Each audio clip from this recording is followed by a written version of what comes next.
I thought they were meant to be doing the opposite. Let's begin.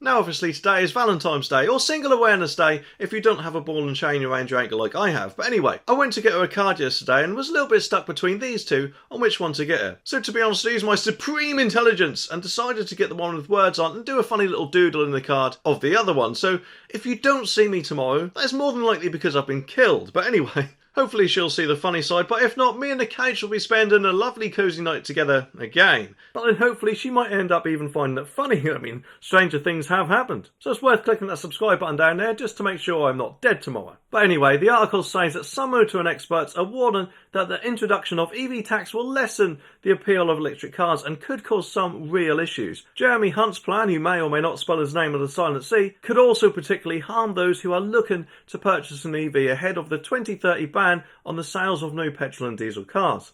Speaking about the introduction of EV tax, Dory Porter of National Scrap Car said the EV road tax is being introduced to make the UK's motoring tax fairer, with half of all new cars being sold fully electric by 2025.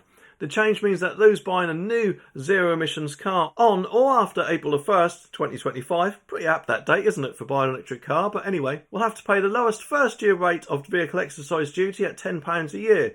After that, though, EVs will be charged the same as petrol and diesel vehicles with a standard rate of £165 per year, although many EV owners will also have to pay the expensive car supplement, and this is currently set at £355 per year for cars at a list price of £40,000 or more in their 2nd to 6 years of registration, which means that the combined tax bill could basically wipe out the current difference in the running costs between the EVs and petrol fuel cars, according to the experts. Well, of course, I don't know about you, but personally I think that's absolutely stupid. I mean, they're meant to be encouraging people, aren't they, to buy electric cars, and of course, first of all, they used to come with some sort of grant or incentive to actually get one, but as the years get closer, they just seem to be taking more of them away, and not forgetting, putting up more barriers now, by basically saying, oh, you want one? Oh, good, that's pleased, I'm really happy about that. Have a load more tax to pay on top. And that expensive car supplement, it's just a joke, isn't it? Although admittedly the prices of new EVs will hopefully fall by quite a bit by 2030. Otherwise the government is probably going to have a bit of a problem on its hands,